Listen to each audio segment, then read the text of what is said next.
Can I hear you? Uh, yes. Can I hear you? Oh, I think we're live because clicked on the. We are live. So what I had done, sorry about that. We're like, can I hear you? Can I? I had a counter going. I was like, you know what? Maybe Mary will be here in like 2 minutes. So I set up a 2 minute counter, and then um, I went live. I'm like, countdown. Let's go live. I think I ended up adding 1 minute to it, and then here we are. And then I clicked on the different scene, thinking that it would happen in private. I didn't know that we would. Anyway, this is the start. Yes. How are you? I'm good. I'm very decent. How are you? Good, good. I just finished a call with a teacher contact of mine who wishes to remain anonymous. Anonymous Um, teacher contact. Anonymous teacher in Ontario. Um, he is a Can we supply get? teacher right now. Yeah, I was gonna say, can we get more details on the grade range, the subjects, and so on? Yeah, he's currently a supply teacher because teachers' lives are difficult, and he's done like the homeroom teaching for a couple years Hmm. um, in the past for like grade, I think 7, 8, and now he's supply teaching for grade 9 to 12, um, and he does like the math um, classes. Hmm. Yeah, learned a lot. Have not, because I just jumped off of it. I have not had like time to let let all the information like sinking. I did take Got it. notes, so we'll definitely go through it at some point. But I guess some high level learnings. He's concerned about like kids getting distracted, especially in like the earlier high school, like grade 9, 10 range. Hmm. It was definitely interesting hearing about how like he was teaching like younger, like grade 7 and 8, and one of the I guess challenges of teaching that group is that there's a lot of like classroom management required, like Hmm. just making sure people are not distracting each other, distracting themselves. Like Right. there's a lot of like just almost like people management involved that's outside of just the teaching side, versus when kids get to like high school, especially later high school. There's definitely more discipline, um, so we can focus more on the teaching and less on the kids management. Right. um, Okay. yeah, so lots of lots of interesting things. There's also a lot of like resources that I didn't know are publicly available, like the curriculums for a lot of the school Right. boards are publicly available, and often referenced when teachers are creating their own like homework. Like they're like, Hmm. I want to, get kids to apply this thing that they learned in class. Here is the curriculum, and that's also interesting. There's definitely some use of AI as well, which is also neat to hear. In the Um, classroom. no, in the like creating homework side of things. Got it. I don't. When I'm still at the level. Anytime I hear I immediately become skeptical. Not. I don't. The confidence level decreases for me, oddly enough. So I'd be curious to see what levels, like what that AI production is, and the quality that is. I'm not saying it's bad necessarily. It's just I've had so many difficult experiences there. But now I'm guessing that maybe you have some kind of a. Uh, we could just Google, or you have a link to said potential math curriculums. Then. Yeah, yeah. There's like curriculums. There's also like assessment guides that Mm-hmm. apparently teachers have to follow. I mean, this is also specific to like I think Ontario, um, as well. So I think there's consideration about like regions, school boards, Yeah. and who are we designing for at the start. Yeah, I think one of the thoughts that has been crossing my mind is the complexity of the questions, even for a grade level. So let's say you're grade 10, right? But if you're doing a B style setup that is supposed to be done within classroom time, presumably you're using like one class time to do it, which is what, like Yeah.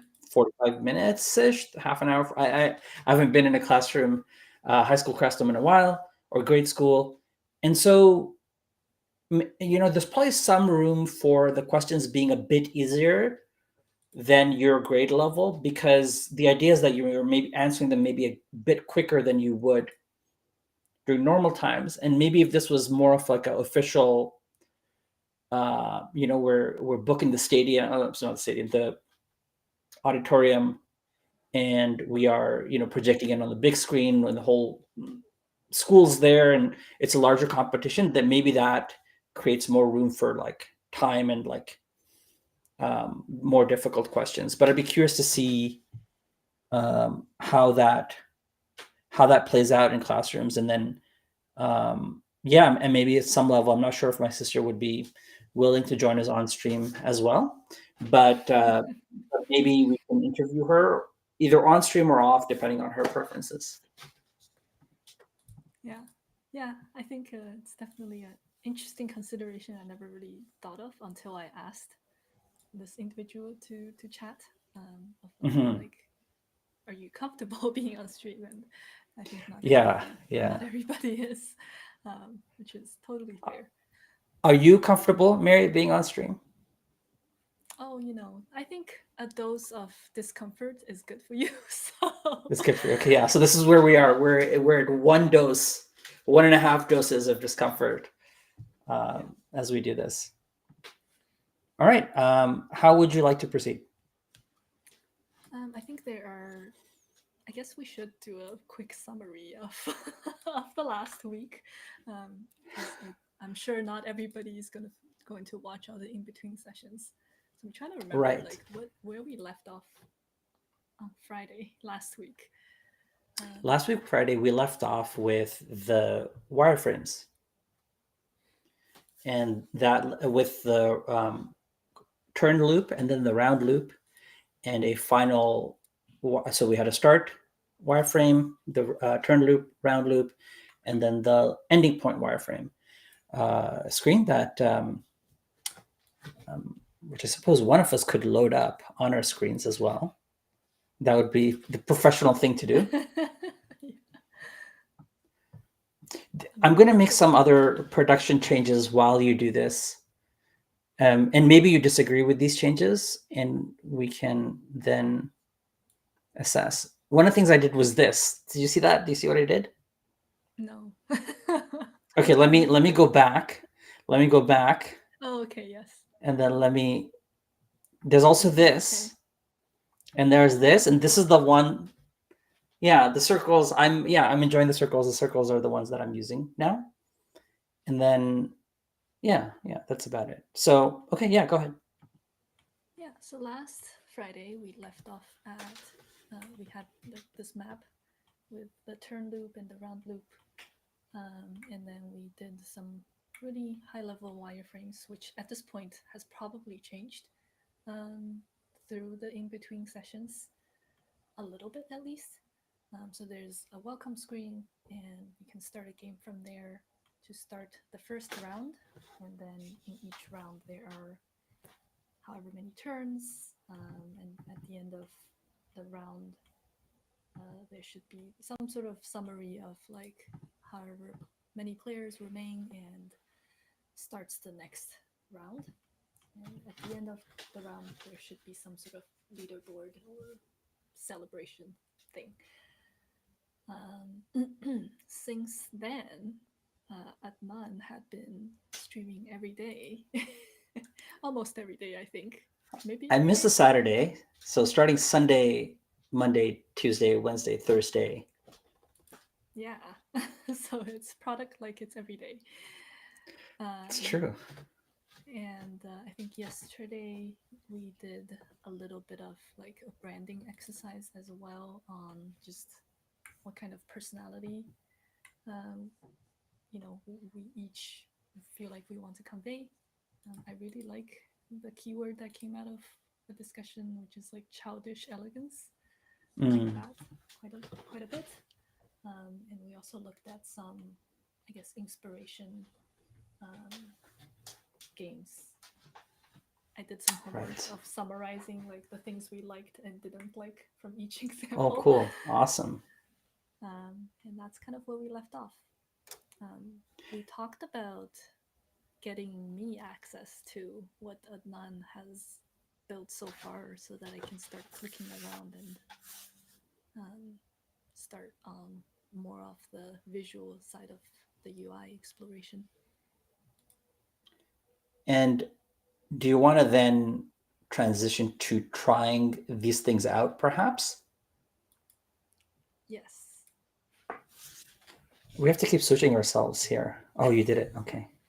Um, okay. I mean, as you're comfortable, then is perhaps load up a browser with Code Sandbox. I have not experimented with Code Sandbox in terms of sharing it and multiple people using it at the same time, so I'm not sure how that will play out. But I think that'd be interesting to see. And then if we can't get Code Sandbox working for you, because I had some difficulties with it, we can try GitHub's um, code spaces as well. Okay. Yeah. Did you have some time to load up Code Sandbox and go with sort of just like to run any either environment, GitHub or Code Sandbox? No. Yeah. I I've mean, this is I've all very accepted recent. I've accepted the invites, but That's I do not. perfect. Yeah. I don't know what I'm doing. Hmm. And I think the other thing is, I don't know. There's a part of me that's like, why aren't designers usually setting up the same environments as the engineers, like in their Hmm. day-to-day work? Because I've never really had that experience anywhere, Right. and I think it could be helpful. I think it is helpful, but it comes with a certain cost of maintaining that, right? So if you're, and then the idea is, okay, how much time are you spending in that environment, especially if it's in your local environment, updating it? In the sort of the flow of development, you kind of are pulling in changes more frequently, upgrading any libraries or what have you more frequently, and it can become a little bit cumbersome. But yeah, I think generally, I guess folks don't want to take the setup time because it does take some setup time as well. But it's totally possible though. Okay. Do you think it's a valuable thing for us to be doing? For us to be doing here, yeah, absolutely. Yeah. And I think even if we don't think it's valuable, I think it's worth discovering whether it is valuable either way. True. So what should I be doing? What should I? So when you're ready, load up the Code Sandbox, share your screen, and then maybe we'll walk through Okay. what to do exactly. I mean, even I'm not sure what that looks like from your perspective, and what you happen to see. So I'm wondering whether now what I want to do is I want to be able to share the environment that I had created with you, but let me see if that's possible through my interface. And I don't see that right away. I don't see like Was a, it a this? oh, sorry. I lost your screen. Let me bring you back. Yes. Okay, perfect. And you got to all repositories. Can you click that three button? Okay, well, I guess you click the main thing. No problem. No, don't go back. Don't go back. We'll commit to what we've done. And is there anything happening on the screen right now for you? Is that it? No. Oh yeah. Go ahead and click on main then. So it's this repository can have multiple branches, and the main branch is the main one that we're working in. So this is now prepping that dev environment in the cloud for you. I did not expect it to. It also knows your name.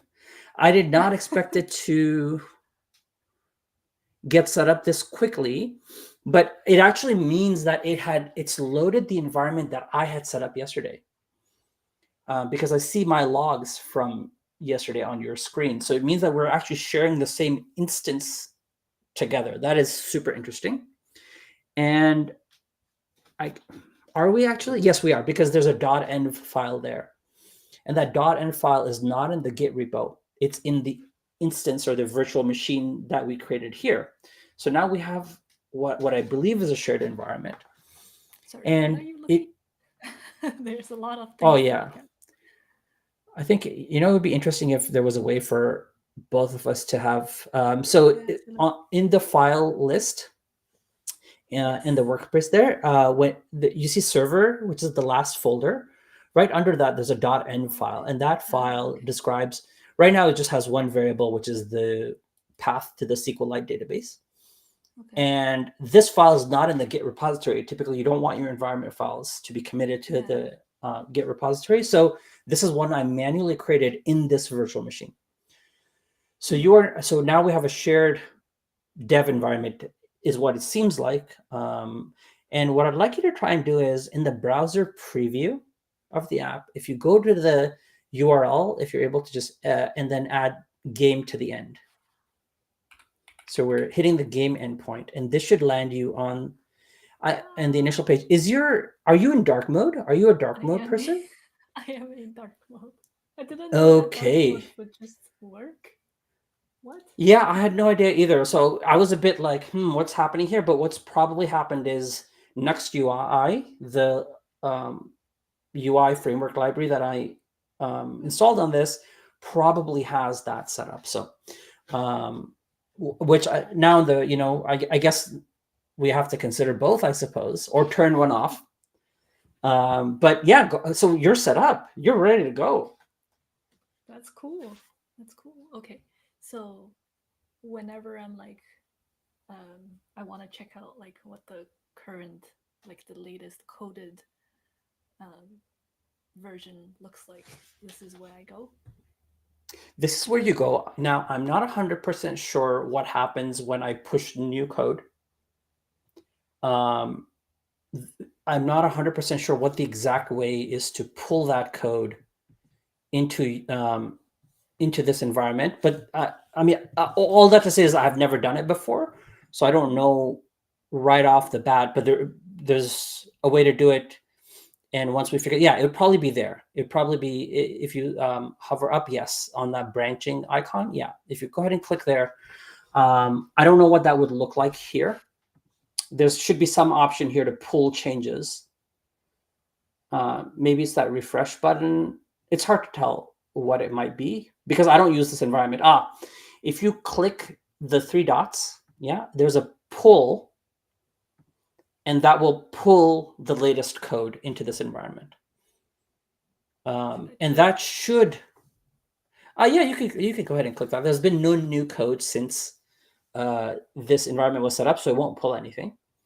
And then you should have the latest code. Now, sometimes this may create some instability in the system. Not always, but sometimes, and that would need to be investigated. But yeah, you could come into this environment, pull the latest code, and take it from there. Cool. That's cool. And why? I guess stepping back a little bit. Mm-hmm. Why did you choose Code Sandbox for this particular You, case? my friend, did not watch yesterday's late night stream. It seems where in so yeah, I'll cover it again. Which is when I say that, it's just I do that to tease. You know that, right? Like I'm not being super serious about that. But right before yesterday's stream, I did some quick research into pricing, into feature set, um, and ease of use, maybe. But ease of use, they're all pretty difficult to use, to be honest. But I considered Replit, whose product I generally like, but they don't have a private version for free, and the next plan is like $35 a month, which is, I mean, it'd be fine. But I was like, okay, let me check what the other options are. They only have like public environments, so I'm like, what does that mean? Like, can anybody access it? Which is not what I want. I might be okay with that at some point down the road, but it's not what I want presently. And then not what I want. Yeah, currently. But I also tried out something called Stack Blitz, and they're in some kind of a rebranding exercise and making the whole product more AI based. And I was like, that's not what I want. I don't want to come in and chat with a bot and have it ruin our code. So I was like, no, that's not, like it's actually, I know I'm being down on the process, but I think AI is super useful. It makes things very accessible to both developers and non-developers, which I'm for actually. Is just the technology is still emerging and improving, and it's in a flux state, which is where, because it makes so many mistakes, but it promises the clouds, but it rains a lot, and so now you have this problem of like dealing with the weather. So that's where it is. So Stack Blitz, I think they're not done the rebranding, and I found it very confusing to get started. Um, and I've been saying this over and over on the streams almost daily. I say, hey, I don't think, I think I am of median intelligence, right? I feel like I'm not in the bottom 25%. And I'm finding this very difficult to use. So what does that mean for this product? But it might be the case that I'm just in the bottom 25% when it comes to using these products. So decided not to go with that. And then I tried both Code Sandbox and GitHub at the same time, literally concurrently. Like I was switching back and forth between each window and trying to get them both to work, ran into some issues, but I was able to resolve both of them. And yeah, Code Sandbox I actually liked. I think I'm not 100% sure, and I might check even while we're on stream. I think I was one of their early users because I came across it on some social media site. And while you're clicking around, I'm just going into my email to see if I have I was a paying user, like, and I paid for it not as out of like usage purposes, but I paid for it for like supporting purposes because I was like, oh, this is a cool interface, and I want to be able to support it. But yeah, hold on, let me just see. This isn't. Yeah, I mean, I don't know what my earliest email from them is because I don't know how to sort in Gmail by time. So I'm like literally just clicking on. You know what? I'm gonna do it. I'm gonna find what it is, but you can maybe talk a little bit about how you want to use the environment and what you want to focus on next then. And I'll interrupt you the moment I find. Please do. Yeah, so I think I am happy to get started on some UI design work. I think my process, again, is like it differs from project to project. Whenever I am working on a more like, existing product, for example, it's very different from like starting from like scratch without the stakeholder piece to manage. So right now, I'm just thinking for a project like this, my process is probably going to be a little messy in that I'm just going to play with some different concepts, throw visuals onto the canvas, and see where that takes us. And what we will likely go with is probably a combination of ideas rather than like, oh, here are 3 ideas, let's pick one. It's how I'm thinking about it. Mary, So I'm sorry to interrupt, but we have one user named All Day TA who's commenting and saying that we can't hear you. So it might be that your connection, and they think that what you're doing is super cool, by the way, which I will share on the screen. Welcome to the stream, All Day TA, and which I assume are, they're taking a break from TAing. So not all day today, it seems. Let's be honest.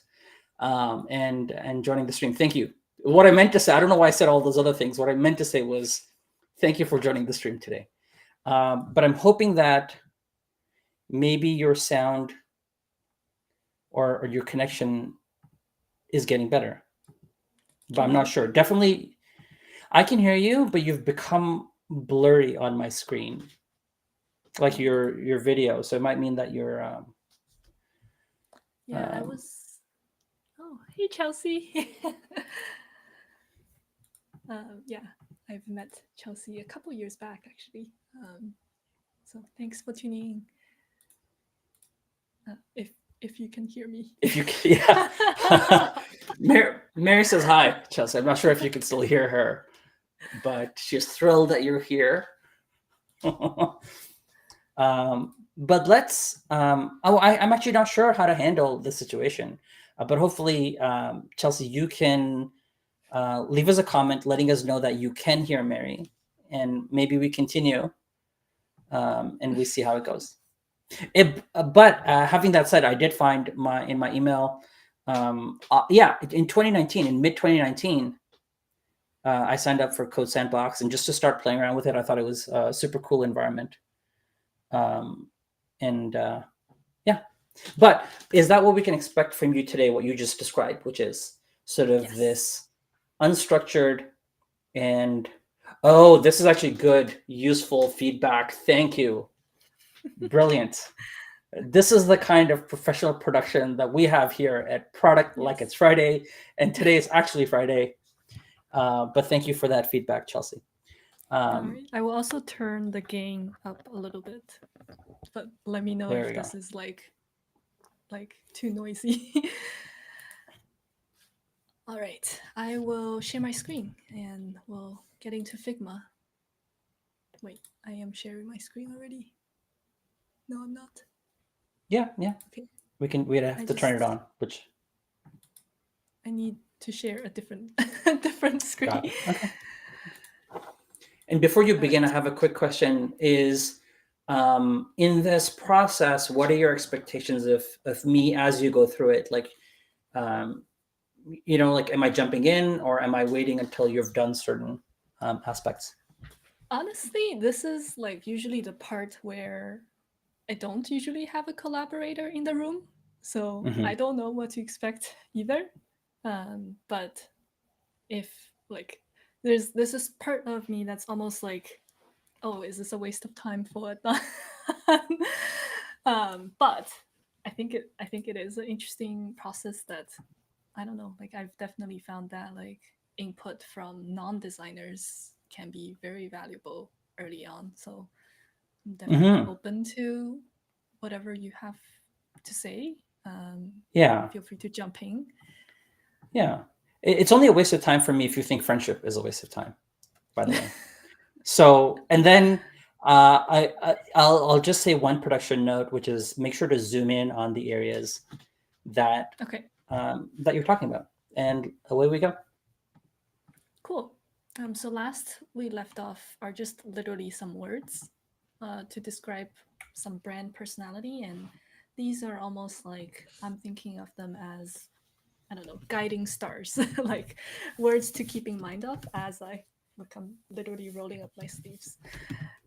I know I'm tiny on the screen, but I'm rolling up my sleeves. So words like simple, fun, childish elegance. These are just things that I am thinking of as almost like sticky notes on my computer to keep in mind of. Since I no longer use physical sticky notes as much as I used to. And then the other part that I started looking at is colors. Just usually it's good to have a grounding, um, like a main brand color, which I'm thinking somewhere between like the golden yellow and warm orange, but we can of course play with that. And of course, it's good to have like a dark neutral color, like charcoal. It also works with like the bee theme that we have going on. In fact, I'm gonna add a little bee emoji because oh, that's adorable. Um, and and then I'm also thinking about like maybe a highlight color that can be used to emphasize certain parts. And I think the colors will also shape up as we build out the interface as well. But just to start, like this is my starting palette, and maybe I will tweak it or add to it, you know, reduce from it down the line.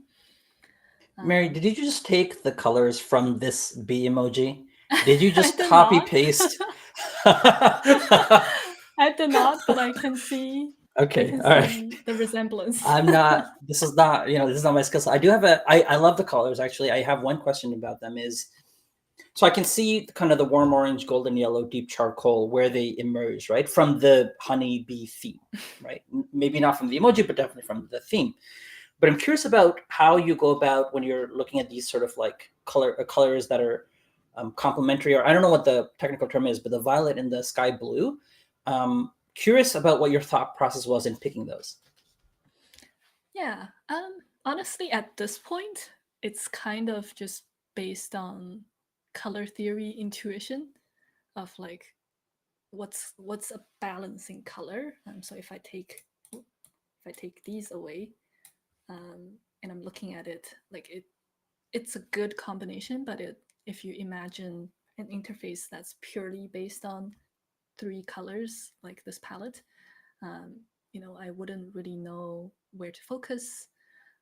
So it's good to have a couple like highlight colors that work with the primary, which is also why these two are like small, because I'm thinking that they are more like for secondary purposes, or like for highlighting, like sky blue. I'm thinking of like maybe this is a highlight color that maybe it's used in the cases of like counting down or something, or like highlighting the winner, or something along those lines. But at this point, I'm not specifically thinking about these are the cases that I will use these colors in. It's more just about like balancing out the palette a little bit. Um, and again, I think they can change as we go, like as we apply the color to UI, it might not work as well, because now I'm looking at this and I'm like, we definitely need a light neutral color as well. So I will probably just make that in the background Mm, some sort of like, because like white is not always the best background color. And I actually had an interesting conversation this week about like with another designer about the fact that a lot of like neutral grayish, like light gray backgrounds should either have a warm tint or a cool tint, rather than just like if you go to the black and you go down the scale, it's kind of like this is your factory grayscale, versus if right. you go down like to the warm side and you like select a gray that's a little bit warmer, um, or a little bit cooler, it usually works a little bit better. So in this case, I'm gonna actually go with the cooler one. I thought I was gonna go with the warmer one, but I think because there are already nice warm colors, I'm gonna go with the cool gray, at least to start. Um, I'm terrible with naming things, so we'll just call it gray to start. Another question: have you read? And I might do this, right? I might just ask you a bunch of questions as you go through the process. Are you familiar with a book called Refactoring UI? I am not. What is that? Okay. So Tailwind is designed by Adam Wathan. I believe that's how you pronounce, or he pronounces his name.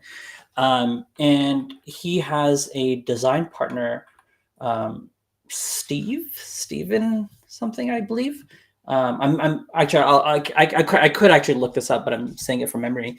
And they together wrote a book. Yeah, Steve Shoger and Adam Wathan, and they together years ago released a book called Refactoring UI. And the idea here was, even their theme on their website is, yeah, this looks terrible, but I have no idea why, and trying to describe how you can sort of a bit better at design without necessarily being a full-on designer. And they talked about colors and even just basic UI patterns. Super useful for non-designers like myself to even think about it. And they have even just what you're talking about, this idea of like cool and warm. I don't know if they explicitly mentioned that, but definitely this idea of um, even how you want to use like alpha ranges uh, in some of your colors, so the background color bleeds through a little bit versus having this stark contrast between background and foreground colors. So super cool. Yeah. Yeah, I think like I will definitely have to read into this. But actually, like, I guess this reminds me a little bit of this book I read way back in university. That was, what is it called? It's something called like, something is not a typewriter. It's like your Mac is not a typewriter or something like that. Yeah, there's this book we read in like a CS class, which for some reason us arts and business kids needed to take. That was called "The Mac is Not a Typewriter," and it was all about like some like just principles of like typography and design. And it's also not like written specifically for designers, and it just talks a lot about like spacing and like weight and like balance. There's a lot of like the more Yeah. principle level stuff, which honestly I think is the most important parts of being a designer and being a builder of any kind of product. I have a question for you, but I guess it's more of a statement in the form of a question. So, which is, a lot of times people think that design is something like purely vibe based, that you're kind of something that you're born with, and you either have a design capability or you don't.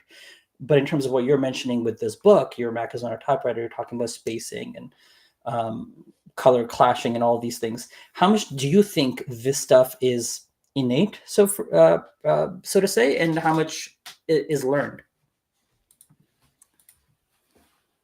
I think it's mostly learned. I think taste is definitely a part of it. And I do think that some people have more taste to begin with as a baseline, but I do think taste gets developed over time, with experience, by experimentation, like by throwing things together and being like, oh, that doesn't look quite right. What can make it look better? Um, I think it's, I don't know if it's a science. Like, there's definitely science to it, but there is also just the, I guess, the act of practicing and like developing your eye for what works and what doesn't. I definitely remember like as a junior, I was confident in the things I made, but looking back, I was like, oh man, this is cringe. Like I don't like I'm never not proud of the work I did as a junior, but when I look back, I'm like, oh man, I did not develop taste yet. And maybe Mm. I will feel that way about myself, today in 10 years as well. And I think that's okay. I think Well, you heard it here, it's folks. ongoing. Mary says art is also a science. So there Yeah. we go. Yeah. Art is a science and science is an N- art. Nothing is sacred. All right. Please continue. Go ahead. All right. Um, I guess the other thing that I started doing is just looking at fonts. I was hoping that FigJam would allow me to play with fonts, and just, I don't know, see how they look. But sadly, FigJam only give us 4 options when it comes to font. So I think I will have to like take it to Figma, like, yeah, the design part of Mhm. Figma. But shame on you, Figma. I think there's a lost opportunity here because, like, if I am a brand team, I don't want to have to go into a design file to to play with fonts. I Mhm. want to be here and like throw down sticky notes and like screenshots, and collect like a mood board without having to use use like a design file. But with the 4 limited options, I like this one the most. I mean, I like the first 2 in general. So I guess it helps a little bit in like thinking about like what are the elements of a font that I am interested in or like I like seeing. I don't know if we're gonna use a B icon, but I've definitely like just put that next to them and just started looking at like, like how does that look?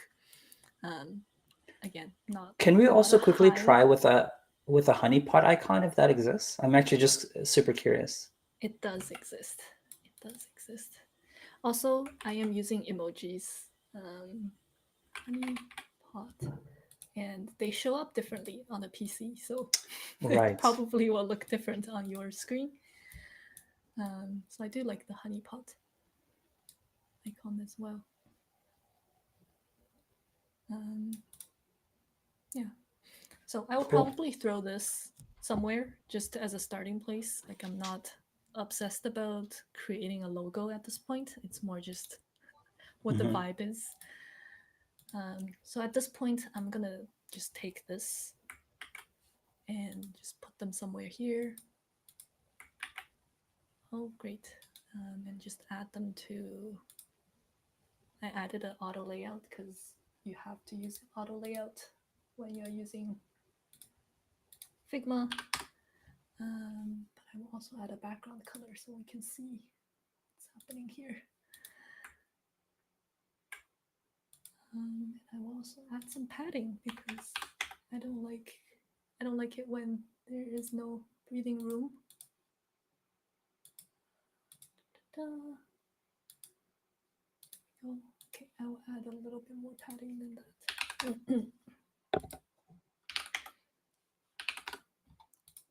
Okay, let's do that. And then I will also steal these colors and just throw them in here somewhere. A note on file organization, I guess, on Figma. Every designer's workflow is different. And I think my workflow has changed over time as well. Right now, I'm using more of like trying to put as much in one centralized place as possible. But if anything gets like too big, like if we are actually building a full product with like lots of components, the ideal setup is that the components go into some sort of design system file that then this file references. So I know you can't see that up close. I don't know if I can. Maybe I can make my window a little bit smaller. Does that help?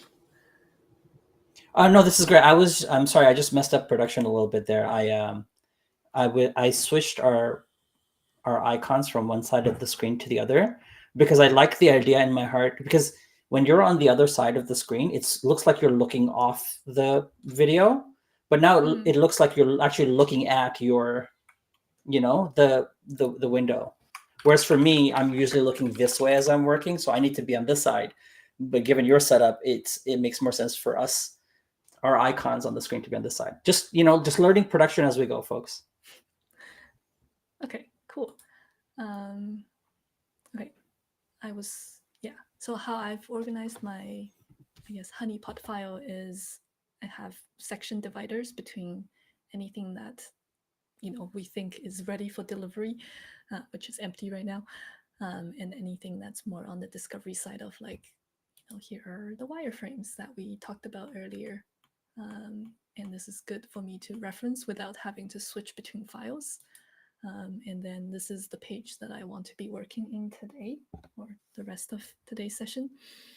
And then we have things like components. So anything that I'm thinking about reusing, I will try to create like components because this is a side project and not a B2B SaaS product that already exists. And I'm not too concerned about like messing up a design system or anything like that. I am putting them in one file, just in the same file as what are these called? Components. And if there are variants, we can deal with that. And then setting up some colors. So in this case, I'm thinking about, if these are the colors that I want to reuse, then I want to set up a library for it. Um, because we're in the discovery phase, I'm not worried about like perfect naming or anything like that. It's more just I am lazy and I don't want to copy the hex code over and over. So I am going to call it like primer yellow, and then just adding these to the, oh, that's not the right button. And I'm gonna add them to the library so that I can reuse them, so that my lazy future self will thank me. Secondary orange. Just bear with me. I will probably just call this gray dark or something. Do you spell your gray with an E or an A? I don't remember. Both probably depending on the context. And I don't even know What are in the what context. contexts? Yeah, that's Yeah. no. Let's don't do that to me. We're not. I don't know. Genuinely, it's a mystery for me. Interesting. Oh, highlight. Yeah. Okay. I've set up the 6 colors, and I think now I am pretty ready to just try things out. Just housekeeping, I am going to make the background white for this because I don't want a background for the logo. And again, this is a placeholder. This is probably not going to be the final logo, but just wanted to illustrate for the purpose of demonstrating live. All right. I think what I want to do next is I'm looking at the wireframes, and I'm not, again, I am a lazy person, so I'm thinking which screen is the best representation that can give us a sense of like what the product looks like. And to me, that's the screen, which is like what the question screen looks like. It shows what round it is, some sort of timer, um, the current player. I think we also last time talked about potentially showing the full list of players, or at least the next few players. We can play with that. And so I think this is the screen that I want to use as a base for doing UI exploration on. So I'm going to steal that wireframe here because again, I don't want to be switching back and forth between pages to see what are the components that I need to include. So I'm just going to put this. I am using a smaller, I guess, window than I usually am. So it's a little awkward to navigate. I'm just resizing so that I can see more. Another thing I really like about Figma is that you can hide the UI, which is nice when there is limited real estate. Right, let's get started. So first I will be creating, I think I will start with like, I don't know, a MacBook Air size, or maybe a tablet size. Maybe I'll try a tablet size. I don't know. What do teachers use in their classrooms? I'll Yeah, start I'm with a not sure MacBook Air. either. My assumption, though, is if we think about this screen more from the perspective of projection rather than That's true. um, device, because this specific screen is the idea is it'll be on a TV screen or on a, if it in an auditorium, a big whatever you call backdrop. Okay, yeah, I think that's fair. So I will start with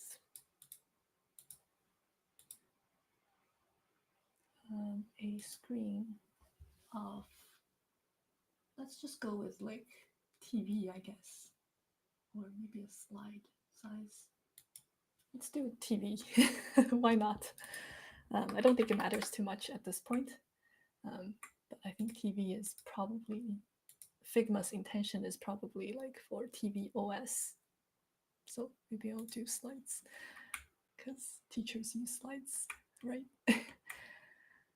All right. And then I will be thinking about like what are the elements on this page. So at this point is actually where I will probably look at the live product a little bit, which I have to reload for a sec. I don't think, should I share two screens? Just open it. You know what? I will take a screenshot of the live product where this particular screen is. Give me a sec.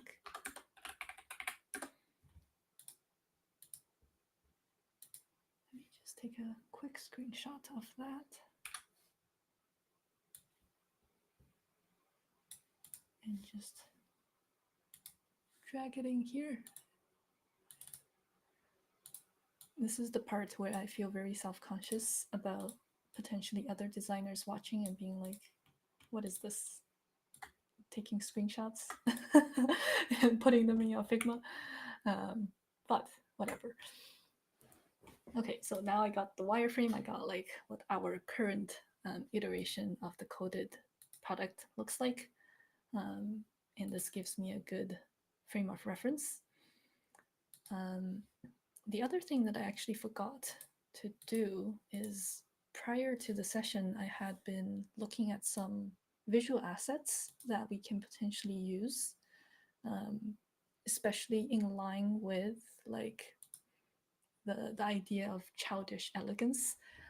So I had downloaded a couple of freebies that I found on this platform called Storytale, which I will also just put here, which is like a bunch of illustrations that I just kind of like. I don't know if you can, no, can't open it directly on Figma, but it's a kit of 80 assets. And I enjoy art and illustrations, but I am not really an artist. So I like being able to find assets that fit the theme, fit the vibe already. And let me know if this does not feel like it fits the vibe. So I will share a little snippet of what that looks like. So I'm just gonna put them, I guess I'll put them in here. So as an example, can I just copy this?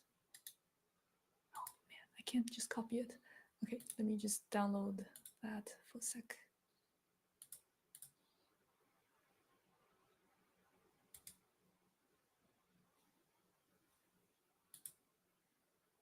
Download.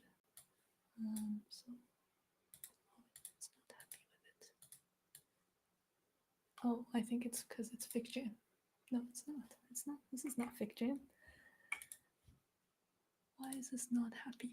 Oh, it's because it's a. So I downloaded. Okay, this is what happened. I downloaded an illustration and it was a zipped file, and I tried to drag the zip file in here, and that was not. And Figma was not having it. All right, so this is an example of an illustration that I'm thinking of, totally unintended to be a flower. And then there are also things like chat bubbles and little like just cute little illustrations that I think can come in handy. So I have that kind of on the side as I go through. All right. A question for you on the illustration, Mary. If you could go back to the illustration screen. Oh, yeah. And I'm curious, when something looks like this and you have a color scheme, and would you then like, is that violet color something that you might use for the color of the petals, or would you take the illustration as is? I think I'm open to either way. I could go, because we're so early. I could even be like, okay, I quite like this color, and if it's not cohesive with the rest of it, then I might adjust some of the other colors. But if there is already an established palette that we want to stick to, then I might start adjusting these colors. Right. I would probably have to look at the licensing if I want to adjust the colors of the illustration. Oh, interesting. Um, Okay, all right. but given that's kosher, that's what I would do. Got it. So I'm just extracting a couple more illustrations because I think they can kind of convey different things. Like I'm imagining like in the future, in the future, where there are more like direct interfacing from the player side. Maybe there are notifications or stuff like that. But anyway, I'm gonna just My type that first on the thought when I side. saw that was almost like maybe that goes off when the timer runs out Mm, because it was like a bell. That's that when you put it on the screen. That was just my initial instinct. yeah, yeah, it could be, could be. Yeah, there's a lot of like fun little like illustrations. I'm gonna actually share that in the chat because I think it's a cool resource. A designer I worked with shared it recently with me, and I was like, oh, I want to use this in side projects. Um, and I think that's also the beauty of like side project is that literally there is no one you have to convince to try something, and and you can just do it. All right, so I'm gonna get started here. So I am just adding some just base components here, and at first this will look like I'm just recreating the wireframe, and that is normal. So if we, for example, are just replicating the components that's currently on the product, and then we will add to it as we think about like, you know, how does the bee behavior happen? Because I'm almost picturing like a row of bees that represent however many players are still in the competition, and this information about current player. And this might end up not saying current player. It might say like, you know, awesome Mary is thinking or something. Um, so maybe I'll start with that because we can tweak that as we go. Thinking dot dot dot. And again, at this point, I am not thinking too much about like, you know, following patterns and like using best practices on Figma either, because ideally, you know, you might want to like you follow the 8 pixel grid or whatever. Right now I'm not doing any of that because I'm just going for a vibe here. And then the other thing that I'm also probably going to reference as I go is how to represent certain things. So in this case, I'm like, okay, like even though the information displayed is the current player, what's a more engaging way to represent that? And this is my first stab at it, is just like, you know, this player is thinking right now. Um, that might not be a good way to represent it, but that's just the first thought that came to mind. And when I'm looking at the round one, turn one um, element on the page, I'm thinking about the examples that we looked at. So last time, where is it? So last time we really liked some of the pieces of scribble, and one element I liked. I mean, I really like the hand drawn nature in general because it represents like the scribble the game very well. So I really like that they incorporated throughout the UI. Um, so I'm looking at the round 3 of 3, and I'm also looking at like the timer component here as inspiration. I don't know if it works as much here in particular, but um,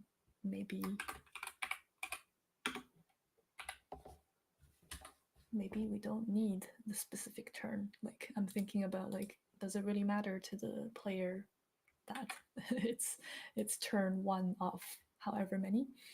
And I'm also thinking about like, if we already have a list of players at the start, then maybe it's about like, I don't know, maybe it's like how many players have gone already, or some way to represent that. So maybe it's like a little b.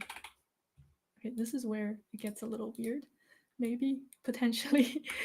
And I'm thinking like, okay, maybe there's like, let's say, wait, I lost count. That's 11 bees. Let's say there are like 12 bees in total. So like, let's say there are 12 players in total. How can we indicate that it's the third player's turn? And there are this many players left. I like the bee idea. I know nobody's gonna count the number of bees either. So I think, yeah, I don't know if there's merit to this idea. So for Mm-hmm. now, I'm gonna just like, no, that's not what I meant to do. I wanted to just see how that looks like, because it might just look kind of lame, and that's okay. Okay, so for now, I'd this be is what I'm curious about thinking of, one like, thing, Mary, yeah. in this construct is how would you handle the case where, and I don't know, but like let's say there were 30 students in the class, Mm. how would we handle the case where there's this kind of a representation then? I think I would definitely not rely on just visuals. I think the visual is more of a delight. Like, I'm picturing the little Mm. bees like fly around. I mean, when it's not the question time, like maybe Yeah, when the answer is revealed or something. Um, but that's what I'm thinking, is like there's like the delight side of like fun little bees flying around the screen. But then there's also like maybe like 3 out of got it. however many. Um, of course, I think How? this. Mhm. I was gonna say, of course, the specific copy will need to be better, because it's Yeah. like, what is this? What is it saying? I don't know. Um, 14. How open are you at this stage for just emerging ideas that are, because I mean, if you can look at something like this as a ping pong game, you've sort of served, I feel like, and I feel like Yeah, I have a return here yeah. potentially. Please.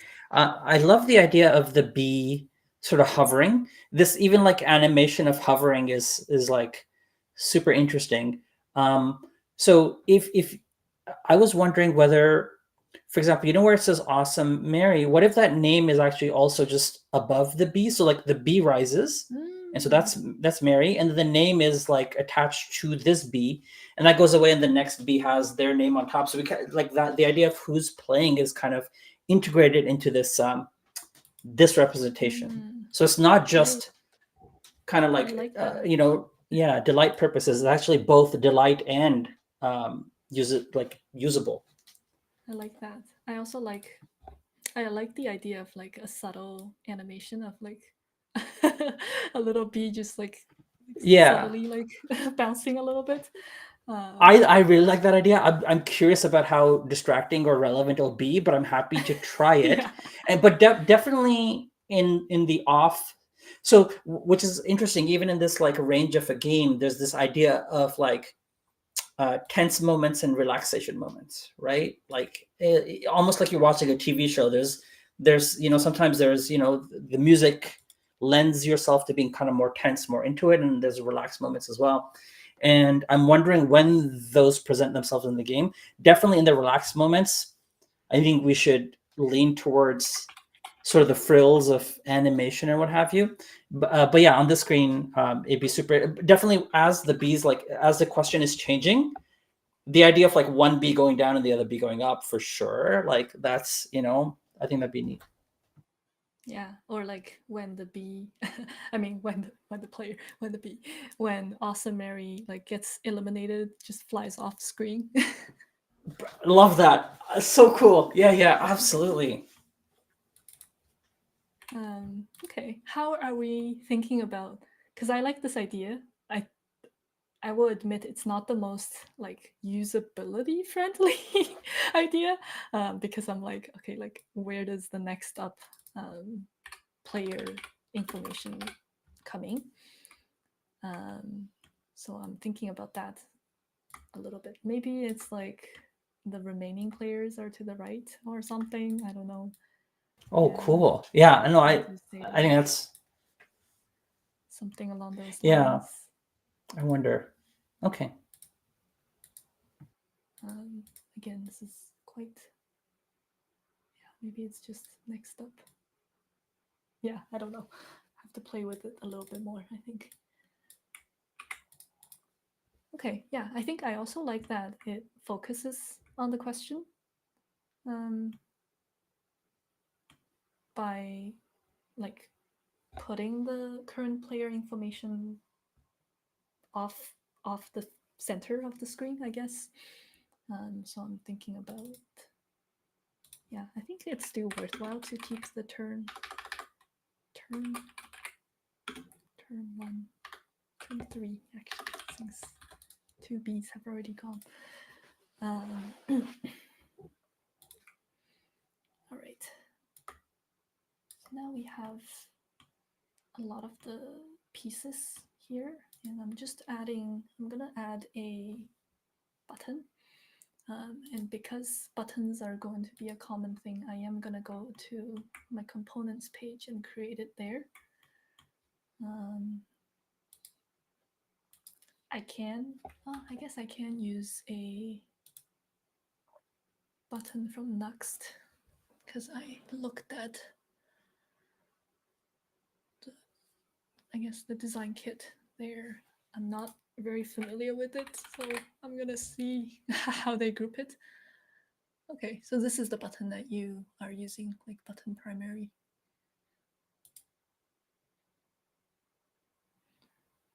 So this is a very comprehensive design kit from Next, and I'm just tweaking it so that what do I want? Do I want an icon? Avatar. Okay. Do I want it squared? No, I don't think I do. Okay, and I can say, no, I'm gonna edit that later. And then I can also change the icon. So, wait, so what's the button on that page? I actually don't know. I'm just gonna add it. So, this is the button to start, and just going back here. So, some sort of locking answer. I think we will probably have to tweak the UI copy at some point. But for now, I'm just gonna use lock and answer. Oops. I'm also gonna assume that we can apply the colors that we set earlier. So maybe I want to go with like the primary yellow and use like the dark gray. And I don't love. Okay, let's go with that for now. Question around this, Mary. If you know where you selected or where it had already selected dash dash UI dash primary, is that defined somewhere? And can we just change that to our colors? And that way, they like my assumption, and I'm not sure how Figma works, and I don't know how UI kits are designed, but my assumption then would be all the components then automatically pick up on that color as well. But I don't know if that's so a this is a part of the next like UI design kit, and I did basically copy the whole kit, so I can define it here actually. So let me actually do that. If we want, this is gonna be fun though. Depending on how they built it, some things might break. Hopefully not, but we'll see. So I am looking at, oh, this is going to be tiny, isn't it? But I'm looking at the specific styling they've set in in the design kit, and I'm looking at their colors here. So I think color they have, they might be stored under variables.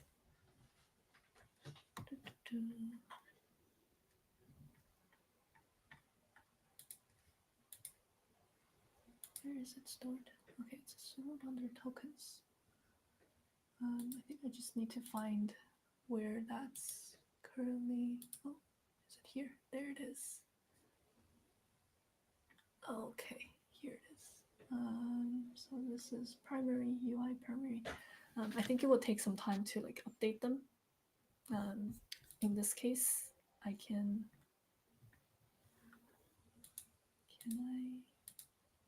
yeah, I can custom name a specific hex.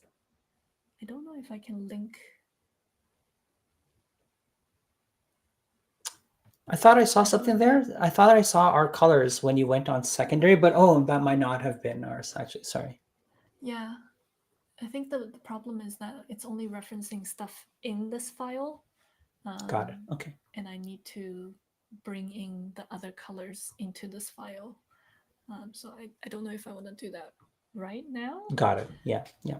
So maybe what I will do is actually just use a color that's like similar enough to start, and then I will figure out the tokens. I mean, I think that's fine if you wanted to change in this button the color that they have. That's like, yeah. I mean, I think you could just use ours here, and then later we can go in and do anything that we need to modify the entire variable set. Yeah, it's not it's not best practice for sure, but I think I like my process when it comes to design is often in the ideation phase. I don't do best practice, Right. and like when it comes to like actually delivering a final like mock-up, then I care more about the best practice, because there can be different interpretation to I don't know why I renamed that. I didn't want to. I actually like the name. How do I undo? There we go. Okay. And then like when it comes to delivering something is when I care a little bit more about best practice. And even then, I'm like, because this is a personal project, I don't know. Like, do I care? Mm-hmm. Yeah. Yeah. Okay, so this is tiny on the screen. So we probably want to think about like how it scales based on like the size of screen. In this case, I will probably just make it bigger. So this is the base. I will go with extra large. Five extra large. Okay, that's too big. Three extra large. Okay, I think that's fine. And again, I don't care too much about the specific. Oh, it doesn't want to be bigger. So because this is a component, I have to think about like how it scales. And honestly, at this point, I'm like, why am I even using components? Because all I care about is like how it looks on this one particular screen. So I'm gonna actually undo myself and just go with detaching all the linked components so that I can just get this one screen to where I want it to, and not so much about like making it scalable elsewhere. So I'm gonna make that like a bigger icon. I think we're not really gonna use a rocket icon, but if we are using an icon, I want it to be a little In the bigger. app, we're using a lock, the lock icon itself at the moment. But yeah, I'll just replace it when the time comes. Okay. Yeah, I don't know what's the best icon in this case either. I'm hoping that some of the assets that I'm looking at on the side here are probably gonna be helpful. Maybe it's a maybe it's a sparkle or something. um, and I want I want the user interface to be like delightful. So let me see how that looks because I wanna have a better representation of the visuals. I have what I think is a complex idea at this stage, Okay. which, and it might be too much. So, I mean, I'm presenting this as a way for you to push back. Is what if somewhere, like, what if the button itself was also the timer somehow? The button itself And is also the timer. somehow, I like, maybe the countdown is within this, and because they serve the same purpose at the end of the day, right? Like the lock and answer button is there, like, if I'm done before the timer ends, we click it sooner. Um, and generally there'd be a timer as well. And when the timer ends, you have to lock in an answer. You're forced. So they Mm-hmm. really serve the same purpose with a timer. And my thought is, are those actually the same thing somehow? And but without any idea of how that would be represented. Hmm. I don't know. I think the timer, I guess, is one component we haven't really thought about yet here. Um, I guess my question to you would be like, if the timer is a part of the locking answer component, what happens if the student or the player um, doesn't have an answer yet when the timer runs out? Does it just go to the next screen automatically? Um, or like what? Like, should there be Yeah, some sort of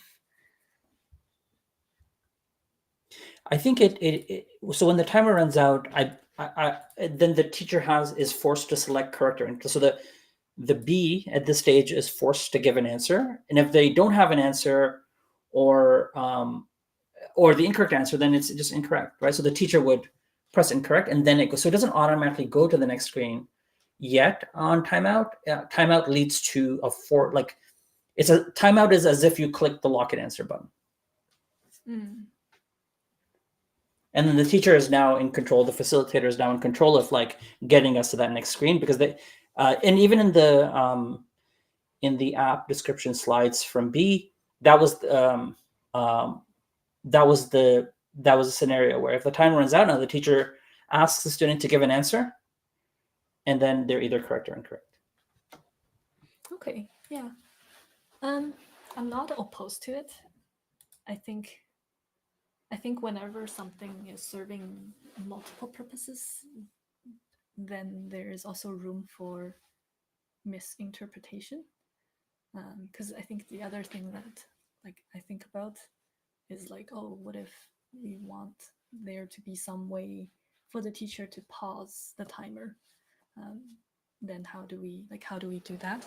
I don't think anytime soon we're gonna do that.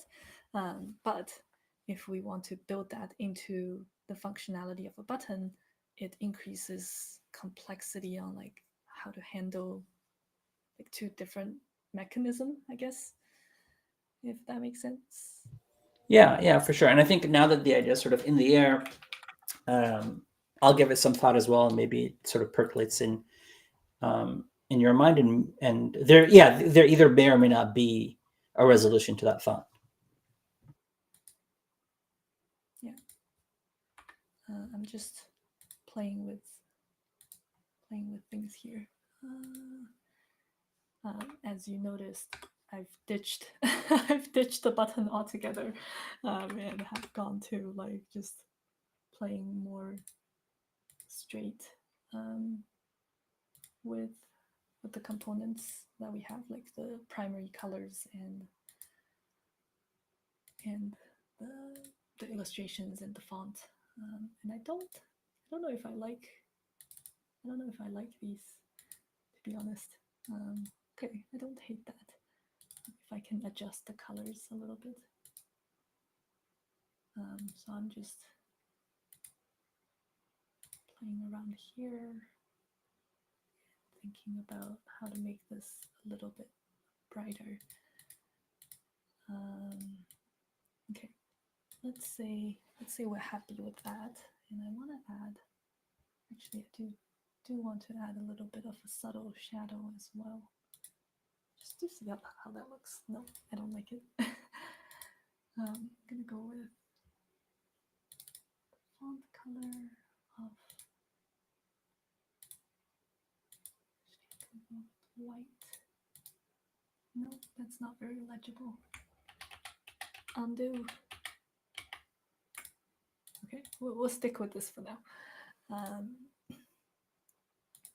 And then I'm also thinking I don't like this Inter font. I think Inter is a good font for like regular applications, like apps where information is more serious. But I don't know if I want. What am I doing here? Okay, I just want to like see how that can look with other fonts. And I don't really have like a specific process. Like sometimes I'm like, oh, this is the font that I want to use. But in this case, maybe because I don't really have a lot of experience building for like the audience of like education, children, that kind of thing. I don't really have a good starting point. But I am looking at this and thinking about like, okay, like if there is a font that works for numbers, it may not work for word problems or like things that are more text heavy. Yeah. And then we may want to, I don't know, like maybe there are different ways to display things if there is a word problem versus a number one.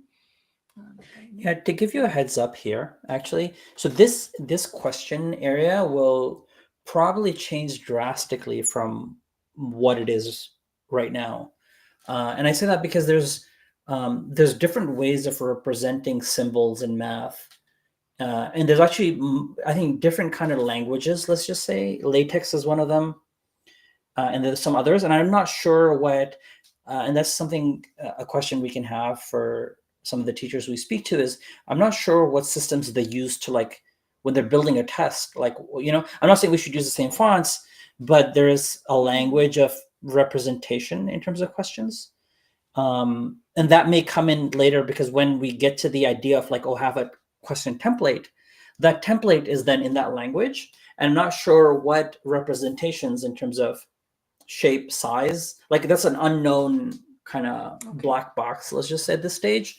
So yeah, I mean at this stage we go with this kind of simple addition, subtraction, two numbers, less than 2 digits situation, but later on this will vary greatly, I assume. Okay, yeah, I've definitely like tried an app that like generated a bunch of like supposedly grade 9 questions, but I have no idea. And I was definitely like, oh, this is harder than I I guess expected.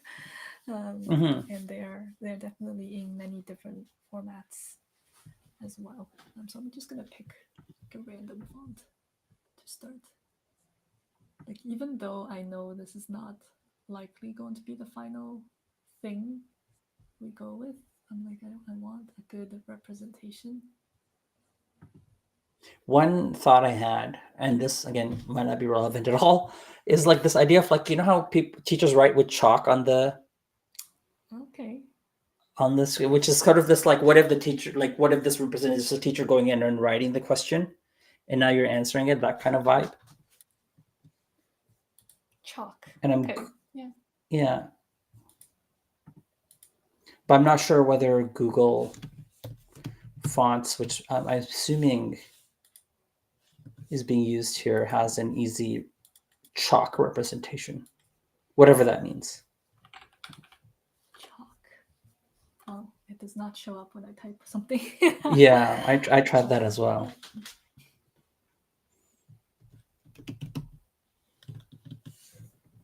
Okay, I guess one thing that I do want to keep in mind of when it comes to font is that it's best to stick to like 2 fonts max. Usually, usually like 90% of the time. Um, two or like one or two. One for more like display. So if there are questions that are like simple and whatever, I think I would want a more display type font versus the interface font should always be pretty much the same. In this case, I will just pick one like something more standard. Okay, I don't like open source. You would think that font is easy. Okay, I'm just gonna pick one because I think it's gonna change anyway, and I need to stop obsessing over it.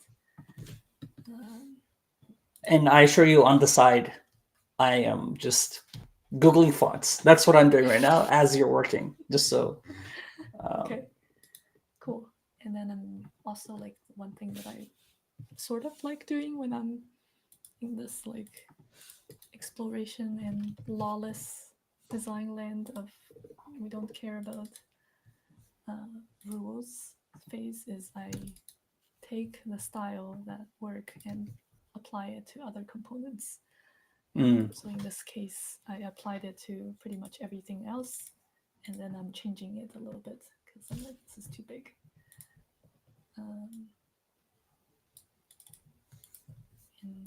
And then I'm taking that style, copying it, and pasting it here. Okay, I like that. And then I'm gonna just change the background color a little bit to light gray. Okay, see, this is where I apply the color and I'm like, I don't like it. And that's where I will go and edit that color. So in this case, I am coming here and I am looking to, okay, where is it? Where did I add the colors?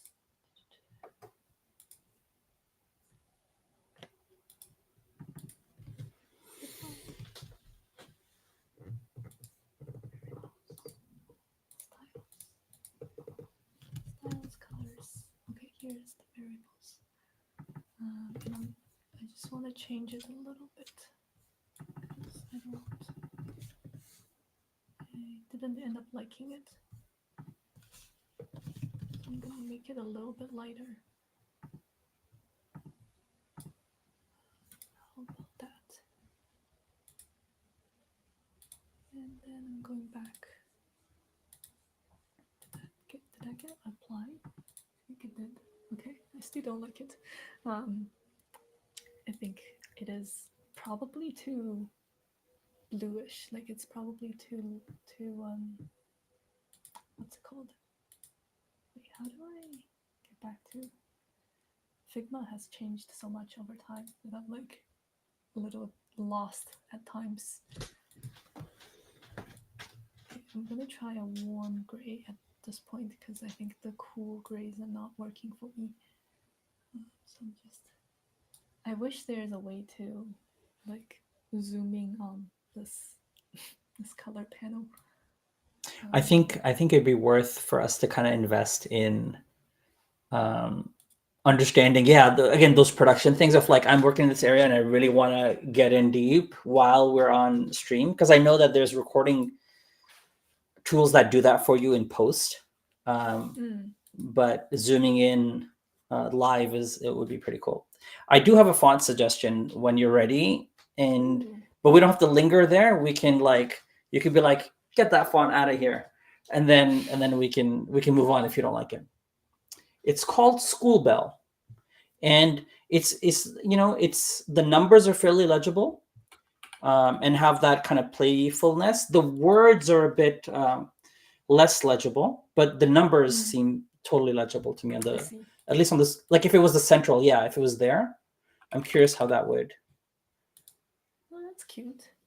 Yeah, I don't hate it. I don't know if I love it necessarily, but it's like, it looks like it's kind of handwritten as if it's on a chalkboard and somebody wrote it down. That kind of feel.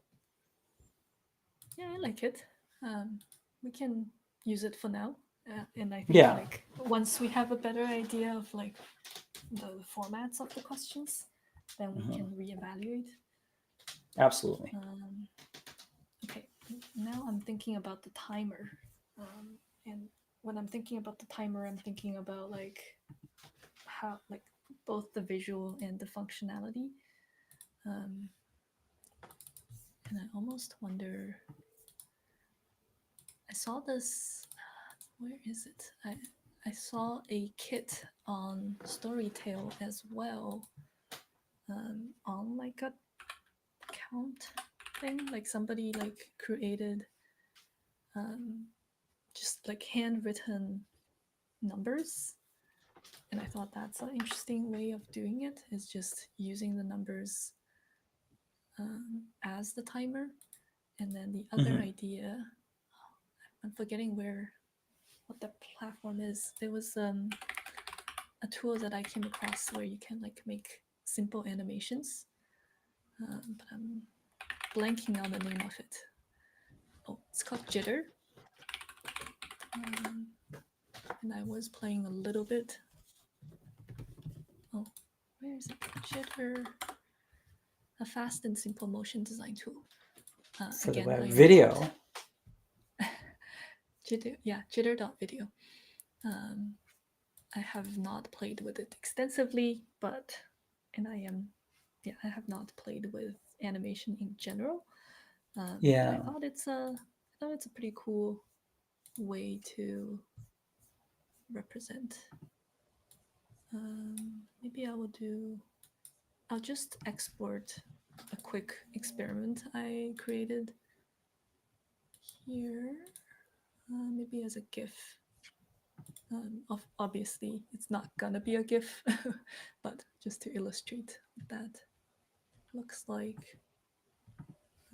Download.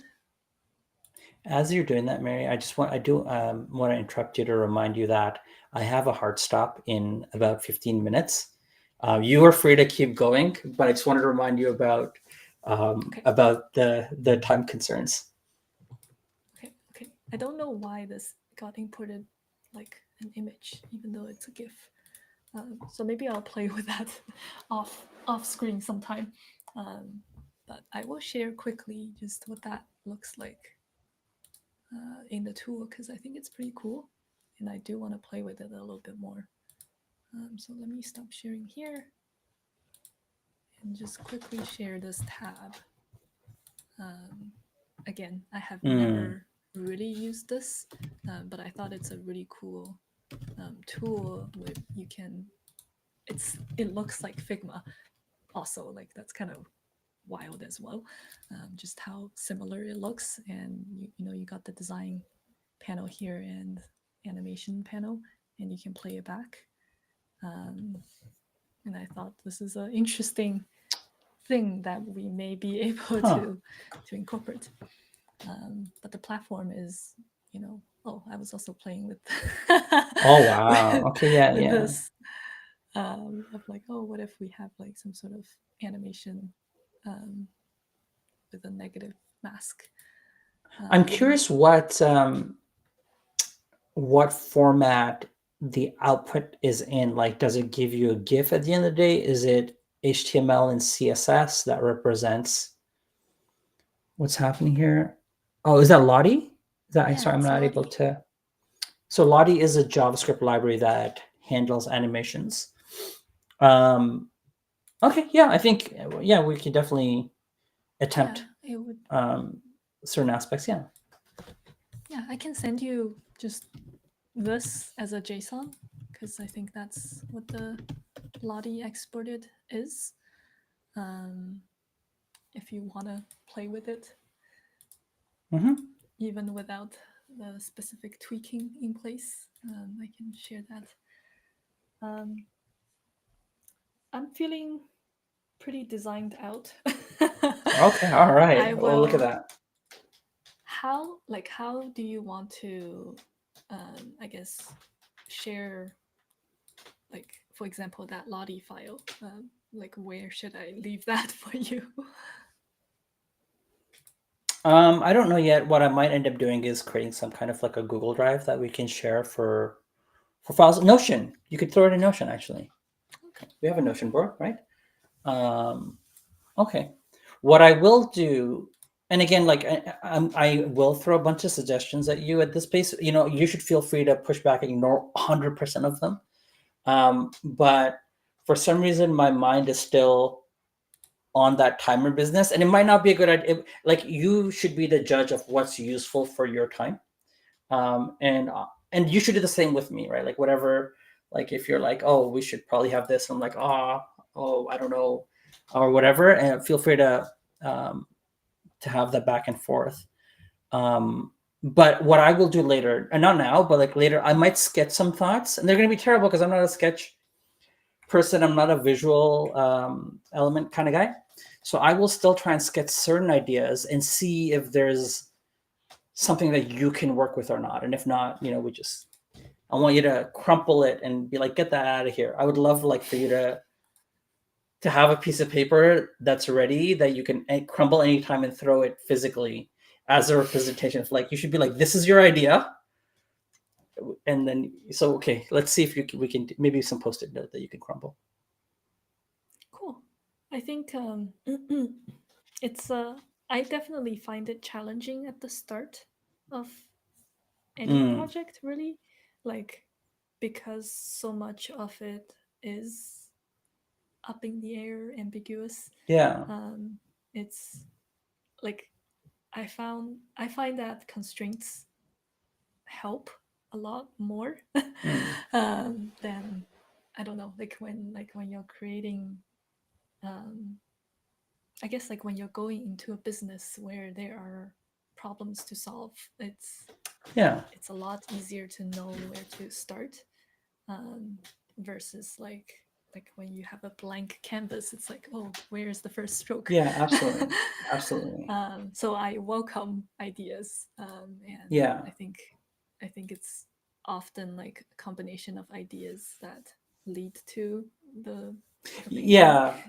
It's the ping pong. Like it's really what I call like, you know, like we're playing the game and the ball's kind of going back and forth. It's language we use at work where it's like, hey, I'm kind of serving you this idea. And that kind of indicates that it's not necessarily like a fully baked thing. Like we're expecting a return and a back and forth.